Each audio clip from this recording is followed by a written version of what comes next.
ఖచ్చితంగా పోలీసులకు మరలబడైన కానీ మొత్తం తప్పకుండా కన్నెపల్లి చేరుకుంటాం.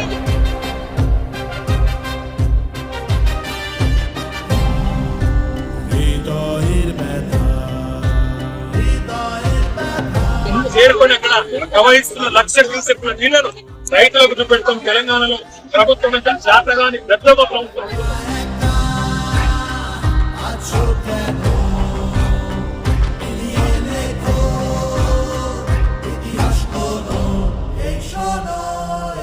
కన్నెపల్లిలో ఇవాళ కళ్ళ ముందుకు నుంచే 1,00,000 క్యూసెక్ల నీళ్లు పోతున్నాయి. మీరు తప్పించుకోజాలరు. మీ బాధ ఏందో మాకు అర్థమైంది.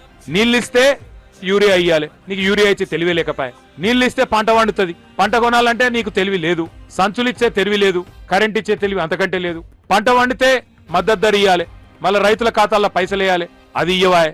పంట వండితే మళ్ళీ బోనస్ ఏదని అడుగుతాం. నీ భయం ఏంటంటే రైతులు ఎండినా పర్వాలేదు, తెలంగాణ నాశనమైనా పర్వాలేదు, కానీ ఇట్లనే బదనాం చేసుకుంటా బతకాలి, ఇంకో 2 ఏళ్ళు టైంపాస్ చేయాలి అని నువ్వు అనుకుంటున్నావు. కాళేశ్వరం కేసీఆర్ గారు మనకిచ్చిన ఒక అద్భుతమైన వరం. నువ్వు కాళేశ్వరం వరం ఎట్లనో నువ్వు ఈ రాష్ట్రానికి శనేశ్వరం. సోదరులతో సోదరిమణులతో నేను కోరేది, ప్రభుత్వం మీద కలిసికట్టుగా ఒత్తిడి పెంచుదాం. ప్రభుత్వం కనుక దిగి వచ్చి మరి స్పందించకపోతే అవసరమైతే మా నాయకుడు కేసీఆర్ గారితో సంప్రదించి అవసరమైతే మరి తొందరలోనే ఒక 50-60 వేల మందితోని కన్నెపల్లి పంప్ హౌస్ ముట్టడించైనా సరే మేమే అవసరమైతే పంపులు ఆన్ చేసే ప్రయత్నం కూడా చేస్తాము.